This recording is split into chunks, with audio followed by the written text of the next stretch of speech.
Hi everyone. Sensory issues. అసలు sensory issues అంటే ఏంటి, ఆటిజం పిల్లల్లో ఈ సెన్సరీ ఇష్యూస్ ఎలా ఉంటాయి, ప్రతి కిట్లో ఎలా కనిపిస్తాయి అనేవన్నీ మనం లాస్ట్ వీడియోస్లో మాట్లాడుకున్నాము. You can go through and check. And ఈరోజు నేను మాట్లాడాలనుకునే టాపిక్ ఏంటి అని అంటే, సెన్సరీ ఇష్యూస్ విషయంలో మేజర్గా చాలామంది పేరెంట్స్ సఫర్ అయ్యేది ఏంటి అని అంటే, మా కిడ్లో కొన్ని సెన్సరీ ఇష్యూస్ గతంలో ఉండేవి, మళ్ళీ రిపీటెడ్గా అవే వస్తూ ఉన్నాయి, కొన్ని రోజులు తగ్గినట్టుగా అనిపిస్తుంది, మళ్ళీ రిపీట్ అవుతున్నాయి. ఈ విషయం మీద చాలామంది పేరెంట్స్ సఫర్ అవుతూ ఉంటారు. ఎస్పెషల్లీ మనం అబ్జర్వ్ చేసినట్లయితే హ్యాండ్ ఫ్లాపింగ్ అవ్వచ్చు, జంపింగ్ అవ్వచ్చు, విజువల్ సీక్ చేసుకోవడం పిల్లలు, అలాగే ఏదైనా పర్టికులర్ టెక్స్చర్ని సీక్ చేస్తూ ఉండడము, ప్రెషర్ని సీక్ చేస్తూ ఉండడము.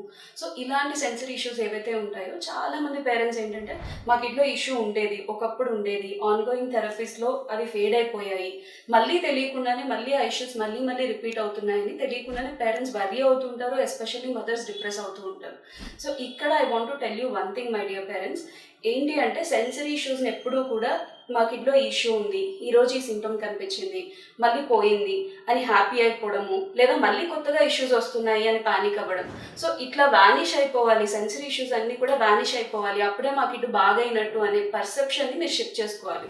ఎందుకు షిఫ్ట్ చేసుకోవాలి అని అంటే కనుక, బేసికల్గా ఈ సెన్సరీ ఇష్యూస్ అన్నీ కూడా ఏంటంటే, అవి వచ్చాయి కిడ్లో, ఆటిజం జర్నీలో కిడ్లో సెన్సరీ ఇష్యూస్ ఉన్నాయి అన్నప్పుడు, when we're working on it, అంటే సెన్సరీ ఇంటిగ్రేషన్ థెరపీ ఏదైతే ఆక్యుపేషనల్ థెరపీలో మనం వర్క్ చేస్తామో ఈ పిల్లల్లో, సో ఈ ఇష్యూస్ కొన్ని రోజులు పోవడము, మళ్ళీ కనిపించడం అనేది జరుగుతుంది.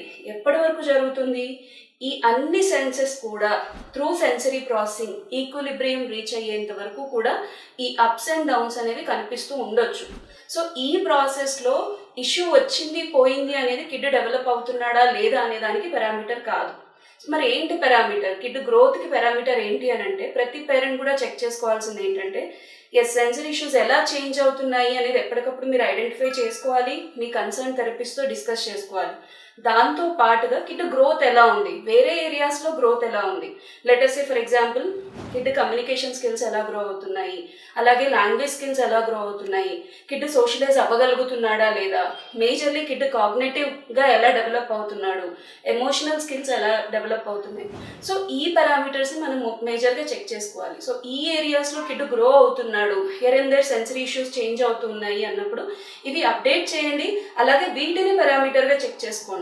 అంతే తప్ప కిడ్లో వచ్చే sensory issues ups and downs అవుతున్నాయి అని చెప్పేసి కిడ్ లో అవుతున్నాడు, రిగ్రెస్ అవుతున్నాడు అని పానిక్ అవ్వాల్సిన అవసరం లేదు. Thank you.